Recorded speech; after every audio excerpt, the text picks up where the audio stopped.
May malaking pagbabago sa GSIS at SSS ngayong Nobyembre-Disyembre 2025. At kung pensioner ka o may kamag-anak ka na umaasa sa pensyon, isang pagkakamali lang, pwedeng ma-delay ang bayad mo. Kaya siguraduhin mong panoorin mo to hanggang dulo dahil ilalahad ko ang sa bagong batas at regulasyon na direktang nakaapekto sa pensyon mo at may deadline pa. Huwag kang maiwan dahil once na lumampas ka, wala ka ng habol. Kamusta mga ka-channel? Sa dami ng pagbabago sa GSIS at SSS ngayong Nobyembre at Disyembre 2025, maraming pensioners ang nalilito kung ano ba talaga ang dapat unahin, ano ang bago at ano ang mangyayari sa monthly pension nila. Kaya sa video na ito, gusto kong ipaliwanag ng malinaw at diretsahan ang mga pinakaimportanteng update para siguradong hindi ka ma-delay, hindi ka ma-hold, at hindi ka mapag-iwanan sa anumang benepisyo na para talaga sa'yo. Unang-una, bakit nga ba biglang napakaraming pagbabago ngayong 2025? Simple lang ang dahilan. Tumataas ang presyo ng bilihin, nagbabago ang proseso sa mga bangko, at patuloy ding ina-upgrade ng GSIS at SSS ang kanilang system para gawing mas mabilis at mas moderno ang pagproseso ng pensyon. Ang problema lang, hindi lahat ng pensioners ay updated at dito nagkakaroon ng pagkaantala. Kaya kung may pensioner ka sa pamilya o ikaw mismo ay pensioner, mahalagang panoorin mo talaga ang update na ito hanggang dulo. Ngayong taon, may malaking adjustment na ipatutupad pagdating sa halaga ng pensyon. Marami na ang nagrereklamo na kulang ang natatanggap nila dahil sa inflation, kaya ginagawa ng ahensya ang paraan para maitaas ito. Pero hindi ibig sabihin na automatic itong mapupunta sa lahat. May ilang requirements at confirmation na kailangan munang makumpleto para ma-validate ang record ng pensioner. Kapag may mali sa impormasyon tulad ng bank account, address, status o contact number, posible kang ma-hold sa unang batch ng pagtaas ng pensyon. Kaya bago pumasok ang December cycle, siguraduhin mong up-to-date ang lahat ng detalye mo sa system. Isa pa sa pinakamalaking pagbabago ngayong 2025 ay ang adjustment sa payout schedule. Kung dati ay sigurado ka kung kailan papasok ang pension mo, ngayon ay maaari itong pumasok ng mas maaga o mas late depende sa bagong bank. Cut-off, holidays at upgrading ng payment system. Marami ang nagugulat kapag wala pa ang pensyon sa usual na araw, pero ang totoo, nagbago pala ang schedule. Ayaw nating magkaroon ka ng panic or unnecessary worry, kaya later sa next part, i-explain ko ng detalyado ang updated calendar para hindi ka malito. Ngayong papalapit na ang holiday season, mas maraming transaksyon sa bangko, mas mahabang processing time, at mas mabilis mapuno ang system. Kaya mahalagang lagi kang nakamonitor sa account mo. Kung may mali o isang digit na kulang sa bank details mo, siguradong maaantala ang crediting. Hindi mo gugustuhin na mangyari ito lalo na kapag December, kung kailan lahat tayo ay may gastusin at inaasahang mga bayarin. Sa kabuuan, ang part 1 na ito ay tumatalakay sa dahilan at epekto ng mga pagbabago. Gusto kong siguraduhin na malinaw sa iyo kung gaano kahalaga na updated ka, maayos ang records mo, at alam mo ang tamang schedule para hindi ka magkaroon ng problema sa pensyon. Sa susunod na bahagi, tatalakayin naman natin ang iba pang bagong regulasyon na kailangan mong tandaan bago matapos ang taon. Kamusta ulit mga ka-channel? Sa part 1, natalakay natin kung bakit nagkaroon ng malaking pagbabago sa GSIS at SSS ngayong Nobyembre at Disyembre 2025, pati na rin ang adjustment sa pension at payout schedule. Ngayon, itutuloy natin ang detalye ng iba pang mahahalagang bagong regulasyon na kailangan mong malaman para siguradong hindi ka mahuhuli at makukuha mo ang iyong pensyon ng maayos. Isa sa pinakamahalagang update ngayon ay ang mas simpleng verification process para sa mga pensioner.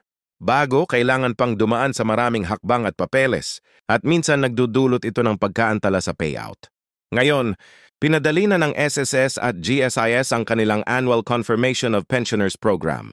Para sa iyo, ibig sabihin nito ay mas mabilis at mas maayos ang proseso para ma-verify ang iyong status. Pero tandaan, kahit pinaikli ang proseso, kailangan mo pa rin siguraduhin kompleto at tama ang lahat ng impormasyon mula sa pangalan, address, bank account, hanggang sa mga kontribusyon.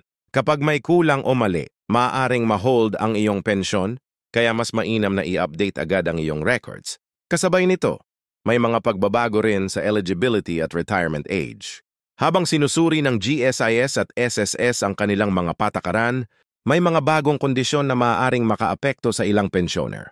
Kung ikaw ay malapit na sa retirement age, o nagpaplanong mag-retire sa susunod na taon, mas mainam na maging handa. I-double check ang iyong eligibility para sa pension at siguraduhin alam mo ang lahat ng requirements para hindi ka mahirapan sa oras ng aplikasyon. At may nakalistiwisan bagong rules ay makakatulong sa iyo na mas maayos na maplano ang iyong retirement at masiguro ang tuloy-tuloy na bayad. Isa pang malaking pagbabago ay ang pagpapalawak ng electronic crediting system.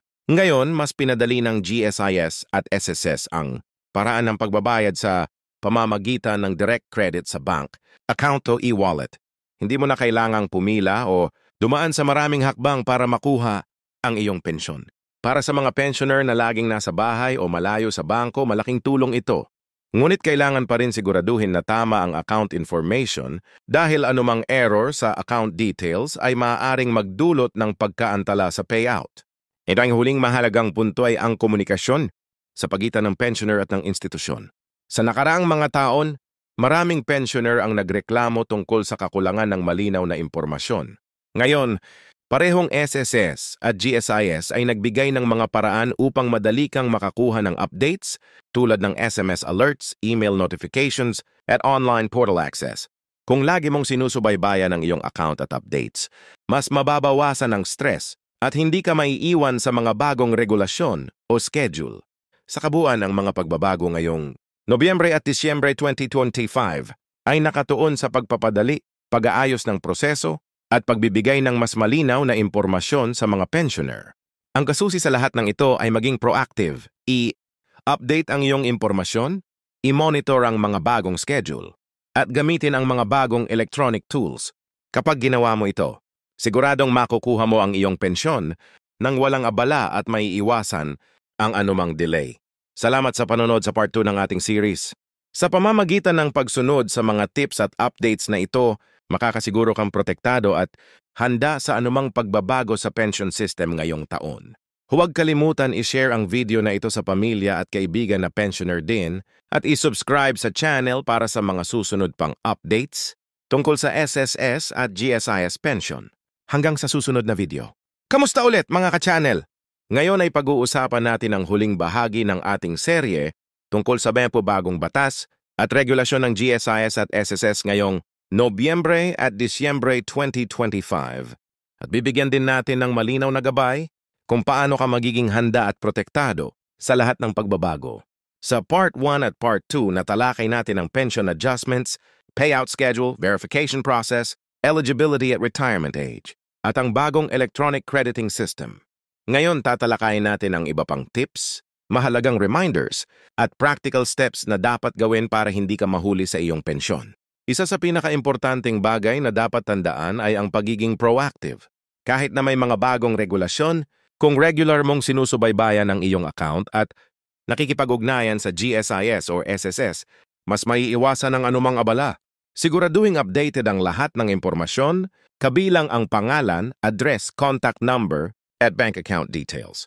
Kapag kumpleto at tama ang lahat ng impormasyon, hindi mo na kailangan pang mag-alala tungkol sa pagkaantala ng pensyon. Mahalaga rin na maging maingat sa deadlines. Ang Nobyembre at Disyembre ay buwan kung kailan maraming pensioner ang nakakatanggap ng payout, kaya ang mga institusyon ay nagtatakda ng strict deadlines para sa verification at confirmation ng pensioners. Huwag hintayin ang huling minuto para mag-update ng information. Kahit maliit na delay sa pag-submit ng mga kinakailangang dokumento ay maaaring magdulot ng pagkaantala sa buong cycle. Ang simpleng pag-check araw-araw sa official website ng SSS at GSIS ay malaking tulong para hindi ka ma-left behind. Bukod dito, huwag kalimutan ang mga bagong paraan ng payout at notification. Sa mga nagdaang taon, maraming pensioners ang nahirapan dahil wala silang real-time updates tungkol sa kanilang pensyon. Ngayon, pinadali na ang proseso sa pamamagitan ng SMS alerts, email notifications, at e-crediting. Kung gagamitin mo ang mga tools na ito, makakasiguro ka na alam mo agad kung kailan papasok ang iyong pensyon at kung may problema, agad mo itong mai-resolve. Isa pang tip ay ang pagbibigay pansin sa holiday season. Sa Disyembre, maraming transaction sa bangko at sistema ng GSIS at SSS ang mas maraming load. Kung hindi ka handa, maaaring ma-delay ang payout. Kaya planuhin ang iyong finances ng maaga, siguraduhing updated ang account, at i-monitor ang schedule ng payout. Sa ganitong paraan kahit maraming transactions sa paligid, makukuha mo ang iyong pensyon ng walang hassle. Sa napag-araw sa mga pagbabago ngayong Nobyembre at Disyembre 2025 ay nakatuon sa pagpapadali ng proseso, pagbibigay ng tamang impormasyon, at pagbibigay ng proteksyon sa mga pensioners.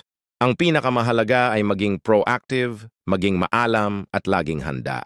Kung susundin mo ang mga tips na ito, siguradong makukuha mo ang pensyon mo sa tamang oras at walang problema. Maraming salamat sa panonood ng buong serye. Kung nakatulong sa iyo ang video na ito, huwag kalimutan mag-like, mag-share sa pamilya at kaibigan na pensioner din, at mag-subscribe para lagi kang updated sa mga bagong regulasyon at benepisyo mula sa SSS at GSIS. Tandaan, ang kaalaman at tamang aksyon ang susi para maging maayos at ligtas ang iyong pensyon. Hanggang sa susunod na video mga ka-channel at manatiling updated at handa.